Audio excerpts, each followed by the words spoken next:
नमस्कार, आप देख रहे हैं न्यूज 24। मैं हूं विपनेश माथुर और 11 बजे के बुलेटिन की शुरुआत करते हैं इस वक्त की बड़ी खबर के साथ। नीट यूजी मामले में सुप्रीम कोर्ट में रिपोर्ट दाखिल हुई है। सीबीआई ने सील बंद लिफाफे में रिपोर्ट को दाखिल किया है। केंद्र और एनटीए ने कल दाखिल कर दिया था हलफनामा। नीट यूजी मामले में आज सुप्रीम कोर्ट में अहम सुनवाई है और सबकी निगाहें देश की सर्वोच्च अदालत पर टिकी हुई हैं। सीजेआई की अगुवाई वाली बेंच करेगी मामले की सुनवाई। फैसला यह होना है कि यह परीक्षा रद्द होगी या फिर नहीं, लेकिन केंद्र और एनटीए की तरफ से यह कहा गया कि हाँ, हम ये मानते हैं कि कुछ केंद्रों में गड़बड़ी हुई है, लेकिन ऐसा नहीं है कि पूरी की पूरी परीक्षा जो है भ्रष्टाचार की शिकार हो गई है, धांधली की शिकार हो गई है। केंद्र सरकार और एनटीए नहीं मानता है, क्योंकि सभी से पिछली सुनवाई में सुप्रीम कोर्ट ने जवाब मांगा था, जिसमें केंद्र सरकार, एनटीए, सीबीआई और स्टूडेंट्स जिन्होंने याचिका लगाई है। वहीं सीबीआई ने बंद लिफाफे में जो है अपनी रिपोर्ट सबमिट की है सुप्रीम कोर्ट में।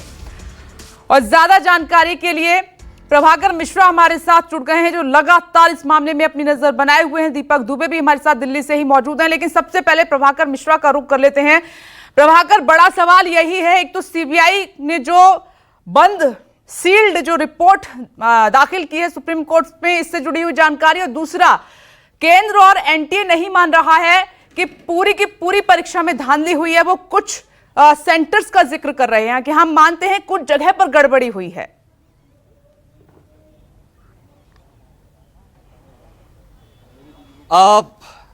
कल देर शाम एनटीए और सरकार की तरफ से हलफनामा दायर हुआ और दोनों की तरफ से यही बात कही गई थी।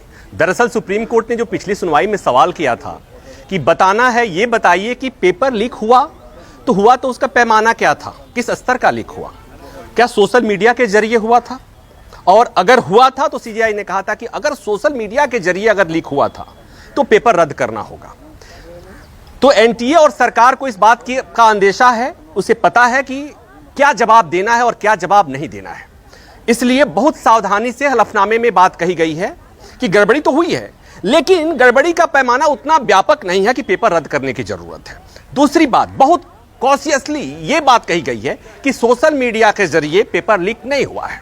सुप्रीम कोर्ट में एक बात आई थी कि टेलीग्राम जो सोशल मीडिया प्लेटफॉर्म है, कि टेलीग्राम पर एक वीडियो अपलोड हुआ था और उसके जरिए पेपर लीक किया गया था, तो उसको सिरे से खारिज कर दिया गया है एनटीए के द्वारा कि नहीं हुआ है, वो वीडियो डॉक्टर था, वो वीडियो सही नहीं था, वो वीडियो गलत था। एक बात। दूसरी बात कि आईआईएम मद्रास की एक स्टडी सबमिट की गई है और उसमें कहा गया है कि रिजल्ट, इस साल के रिजल्ट और पिछले साल के रिजल्ट का एनालिसिस किया है आईआईएम मद्रास ने, और उसमें जो फाइंडिंग है उसमें वो सजेस्ट कर रहे हैं कि इस बार कुछ ऐसा नहीं हुआ है जिसे माना जा सके कि व्यापक पैमाने पर पेपर लीक हुआ है।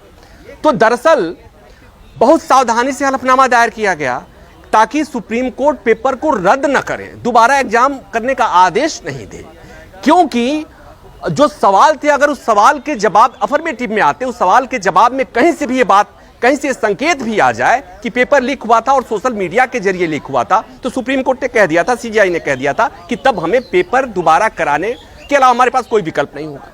तो ये इस बात को समझना होगा। अब बात आती है, पहली बात समझिए कि जो सरकार का स्टैंड है वही एनटीए का स्टैंड है, वही आईआईटी मद्रास, उसी लाइन पर आईआईटी मद्रास ने बात कही है। अब बात आती है कि सीबीआई ने क्या कहा है। सीबीआई से जांच की स्टेटस रिपोर्ट मांगी गई थी। सीबीआई ने जांच का स्टेटस रिपोर्ट आज सबमिट किया, वो भी सीलबंद लिफाफे में, और उससे अगर कोई ये सोच ले कि सीबीआई की रिपोर्ट जो होगी वो सरकार के और एनटीए के और आईआईएम के रिपोर्ट से अलग होगी, तो मुझे लगता है कि फिर वो बहुत ज्यादा आशावादी हो सकता है। तो मुझे लगता है कि सीबीआई की रिपोर्ट भी कुछ उसी तरह की होगी। मैं कोर्ट के फैसले को प्रेडिक्ट नहीं कर रहा हूं, सीबीआई के मामले में हम कह सकते हैं।